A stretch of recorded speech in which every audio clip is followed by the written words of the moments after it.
자, 노회찬 의원의 죽음으로 지금 그나마 한숨을 돌린 사람이 있다 하면 이재명 은숨일 겁니다.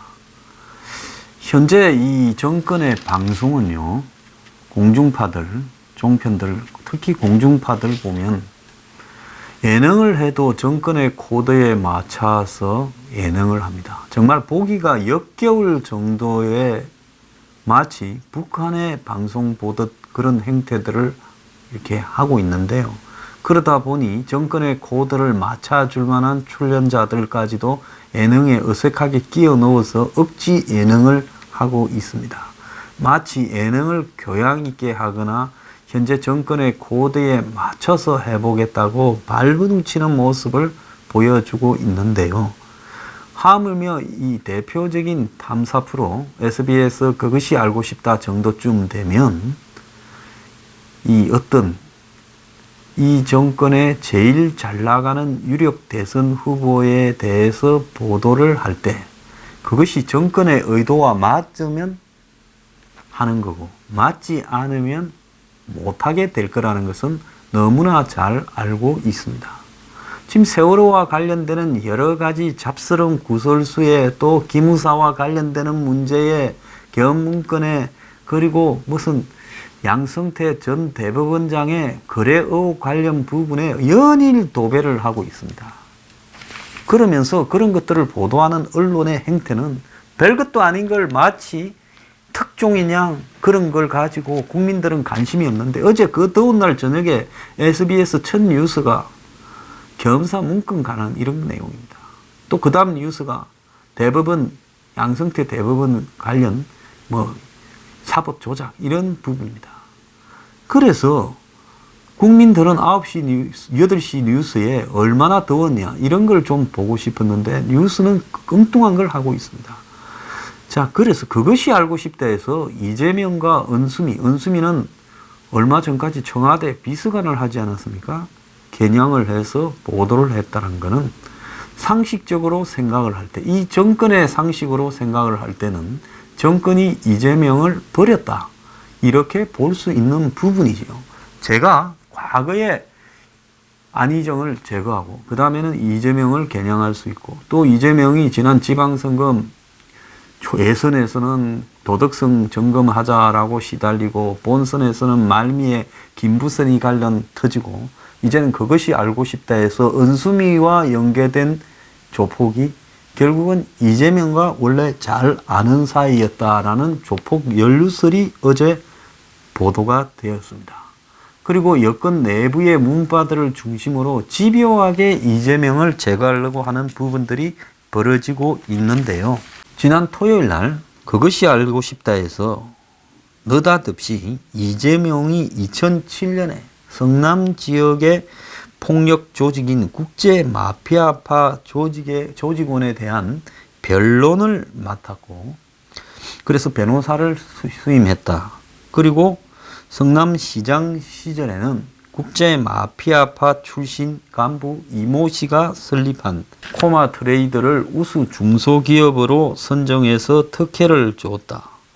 그리고 이 회사 임직원과 국제 마피아파 조직원들이 6.12 지방선거에서 이재명 당선과 은수미 선거운동을 도왔다라는 회사 직원의 진술까지도 나왔습니다. 사실 은수미의 운전기사를 국제 마피아파의 간부, 도박으로, 인터넷 도박으로 돈을 벌었다는 사람이 회사를 차렸는데 그 회사에서 이렇게 사람을 보내줬다. 이런 이야기들이 있었지요. 그래서 선거 기간 내내 시달렸는데 그래도 당선시켜주는 사람이 지역 주민들입니다. 그런데 그때 나왔던 거론됐던 운전기사 한 10개월 일을 해주고 월급 일부를 못 받았니 하는 사람이 성남시에 이렇게 공무원이 돼 있다. 이래서 또 구설수가 있었죠. 그래서 저도 그랬을 겁니다. 이재명과 은수미 무슨 관계가 있나 하는 의문을 이야기를 했는데 결국 이 국제 마피아파 조직원들이 은수미하고 알게 된 것은 이재명을 알기 때문에 은수미하고도 연결된 것이 아니냐.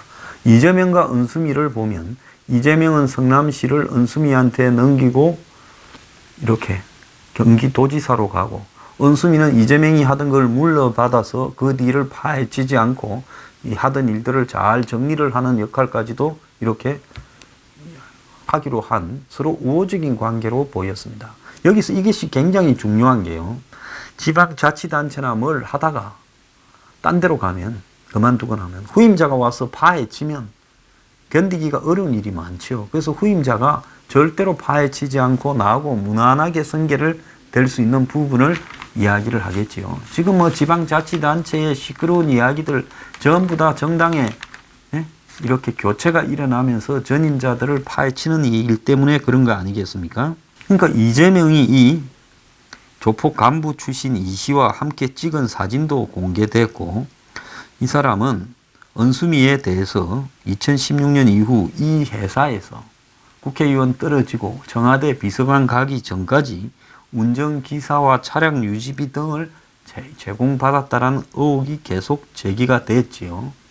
그래서 SBS가 이걸 갖다가 쭉 취재를 해서 두 사람 간의 관계를 1시간이 넘도록 보도를 했습니다.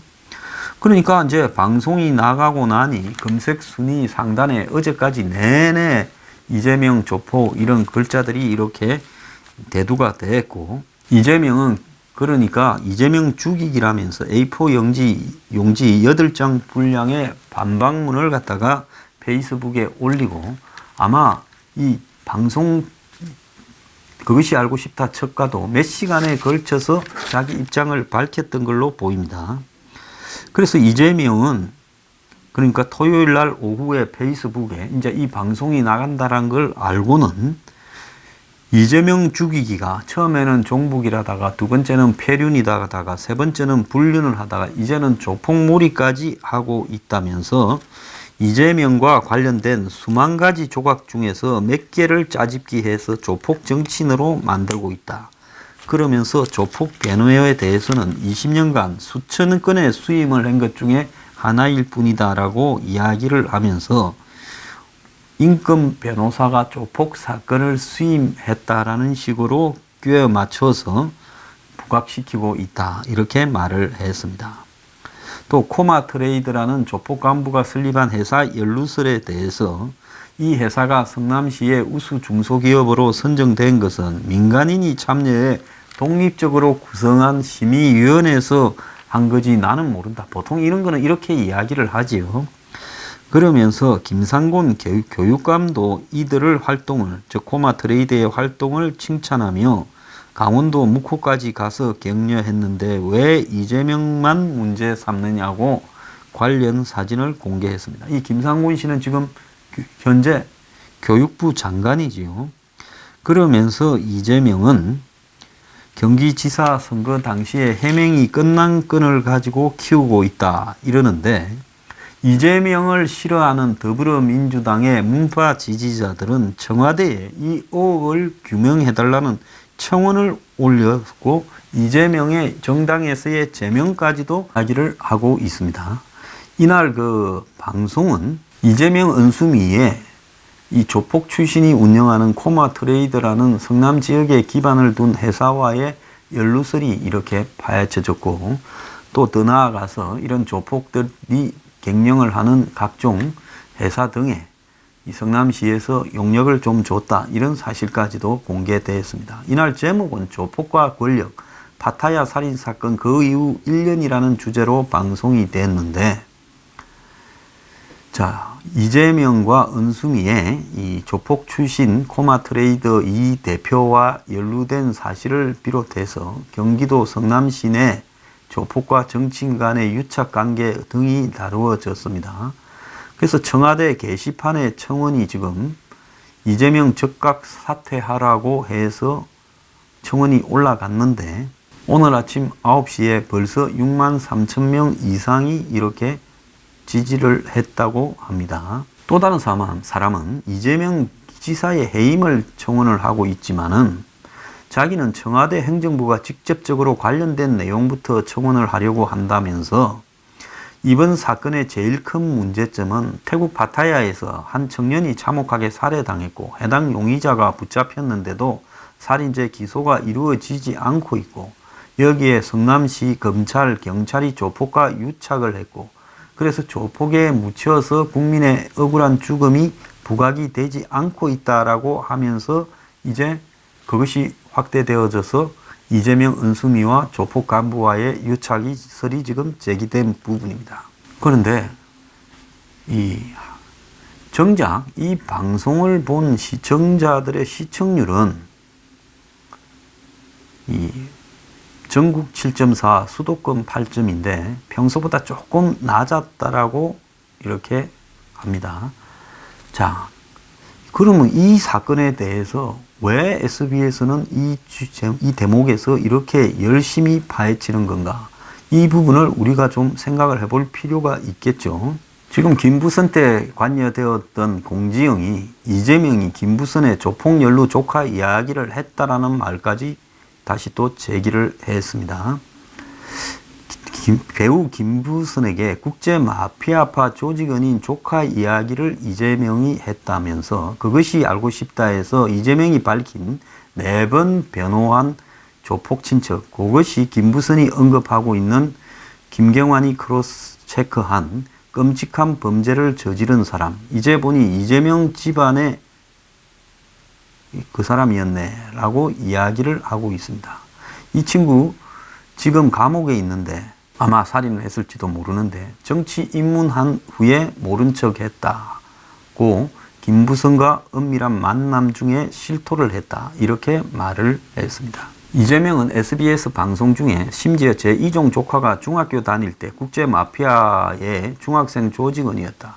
그때 제가 얘를 4번 변호해줬다. 아니 조카인데 어떻게 합니까? 라고 말한 데 대해 이재명이 김부선한테 이야기를 한 적이 있다. 이렇게까지 이야기를 하고 있습니다. 그래서 파타야에 아르바이트하러 갔다가 조폭한테 맞아 죽은 25살 청년, 그리고 파타야 살인사건의 용의자 김형진을 기소하지 않은 검찰, 조폭과의 연루를 받고 있는 성남시, 성남경찰, 그리고 당시 시장 이재명 등에 대해서 이렇게 수사를 촉구하는 청원글을 공지영이 소개하기도 했습니다. 자, 이재명이 살아온 과정이 여러 가지 의혹에서 자유롭지 못하다라는 부분에 이재명 자신의 처신이 문제가 있는 것이 핵심적입니다. 뭐 형제들끼리의 불화 문제라든지 더 나아가서 또 이재명의 김부선과의 여러 가지 스캔들 의혹, 또 이번에 조폭 의혹, 그런 것들이 전부 다 이재명의 처신에 문제가 있고 이 사람이 대중적으로 지지받는 것과 또 자기 나름대로의 관리에 있어서 격차가 많이 나고 있는 이런 문제가 있다라는, 그래서 공직에로 적합한 인물이냐 하는 것은 분명히 제기될 수 있는 문제입니다. 근데 여기에 이제 우리가 하나 유의해 봐야 될 것은 지금 이 겉으로 자기 주자라거나 역대 대통령 한 사람이라거나 유력 정치인들 중에 정말로 방어벽이 없이 탈탈 털리면 이재명과 유사한 이야기가 들릴 만한 사람이 수두룩합니다. 그런데 이 사람이 여당일 때는 이런 힘으로 막아지고 야당이라도 야당으로서 여당의 거래를 통해서 또 유력 정치인이나 유력 대선 후보를 통해서 이런 것들이 공개되지 않고 무슨 돈을 얼마 먹었다라는 정도만 공개되면서 여태까지 털어졌어요. 근데 유독 이재명에게 이런 모든 것이 들리는 부분이 무엇이겠는가? 과연 한국의 역대 대통령 한 사람들의 사생활부터 조폭 연루 의혹, 돈 문제를 털고 폐륜이나 불륜을 털면 그 사람들 중에 무사할 사람이 몇 명이 있겠느냐, 이런 문제들이 다 등장할 수 있어요. 그런데 이재명이 현재의 여건에 안희정이 제거된 이후에 가장 유력 주자이고 온갖 지금 방해를 이렇게 넘어서 천신만고 끝에 경기도 지사가 되어서 다음 대권으로 가려고 하는데 집요하게 이재명을 제거하려고 하는 지금 권력의 핵심에 작업이 들어오고 있지 않으면 SBS에 그것이 알고 싶다가 과연 이렇게 보도할 수 있는 것인가? 지금까지 SBS가 그 정권의 전성기에 그 정권의 유력 대선 후보를 또 뭐 경기 서울 같은 유력 단체장을, 현직 단체장을 상대로 이런 보도를 한 적이 있느냐? 그럼 SBS가 이런 보도를 할 때 이런 보도를 해도 뒤탈이 있을까 없을까에 대해서 고민을 하고 하는 것이고, 더 나아가서 이런 일에 관여되어서 여권의 치어리더 역할을 하는 유명인이 이재명을 계속 공격하고 있는 부분이 과연 가능한 것인가? 이런 부분을 보면 결국은 지금 이재명은 이렇든 저렇든 제거해서 제가 오래전에 이야기한 여권의 유력 대선 후보들을 차례대로 제거하려는 빅픽처의 일환으로 지금 진행되고 있는 제거 작업의 한 대상으로 들어가 있다. 그것은 이재명이라는 사람의 개인적인 처신이나 도덕성을 떠나서 그런 그림이 진행되고 있는데, 이재명이 그런 관점에서 봤을 때 하자가 많으니까 집중타를 막고 있다. 이렇게 지금 보이는 겁니다. 자, 그런 측면에서 봤을 때 제가 아까 2부에서 이야기를 했지만 노회찬의 투신 또한 지금 민주당 바깥에서 가장 유력한 좌파 측의 대중성 있는 대선 후보는 노회찬이다. 만약에 민주당이 만회해버렸을 때 민주당에 있는 국회의원들이 당을 해체하고 밖으로 나가서 노회찬과 결합을 해서 이렇게 갔을 때 노회찬이 유력한 대선 후보로 등장할 수가 있지요. 근데 노회찬은 오늘 자살로 자신의 운명을 끝냈습니다. 그러면 이 정권에서 여권에 유력 대선 후보로 등장하는 사람은 전부 하나씩 칼을 맞을 수밖에 없다라는 운명이 필연적인 것인가? 이런 관점에서 봤을 때 이재명 개인의 조폭연로, 저는 뭐 정치하는 사람 중에요, 조폭 불륜부터 시작을 해서 폐륜 숱하게 다 있다고 봅니다. 금품 거래 같은 경우에요. 그 안 그런 척 깨끗한 척 해서 그렇지 한꺼풀만 이렇게 드러내면 다 그렇게 50보 100보일 거라고 보이는데, 심지어 뭐 정의당의 노회찬조차도 돈 문제로 지금 자살하는 상황이 벌어지고 있는 거 아닙니까? 그런데 문제는 이걸 집요하게 이렇게 자신들이 집권하고도 유력 대선 후보를 죽이는 적이 별로 있었느냐. 이게 죽인다 하면 아니라고 하겠지만은요, 지금 너무나 우연이 아니라 안희정, 이재명, 노회찬까지 지금 벌어지고 있는 이 사실들이, 이것이 오비 일학이고 우연이라 그러면 너무 이상하잖아요. 뭐라고 설명하겠습니까? 노회찬 부분도요, 사실은 정권이 이 부분에 있어서 특검이 총대를 메고 처리해 준 겁니다. 왜? 검찰이 경찰이 그러면 이 이야기를 몰랐을까 과연? 증거가 없었을까? 저는 알았을 거라고 봅니다. 검찰 경찰이요, 드루킹과 노회찬 관련 당시에도 이런 이야기가 나와서 일부 보도된 적도 있어요. 그런데도 불구하고 검찰 경찰이 노회찬 부분을 손을 안 대고 특검을 넘기니까, 특검은 처음부터 김경수, 송인배보다 노회찬을 겨냥을 했습니다. 그래서 부담이 없는 특검을 손을 통해서 노회찬을 제거해버리고 이 방향을 돌리고 있는 부분이 아닌가. 저는 이런 부분까지도 지금 좀 의심이 듭니다. 그렇다면 과연 이 정권은 무엇 때문에, 누구를 위해서 이렇게 여권의 유력 후보를 제거하고 있는가? 정말 북한에서 이거 나중에 굉장히 좋아할 일이 아닌가?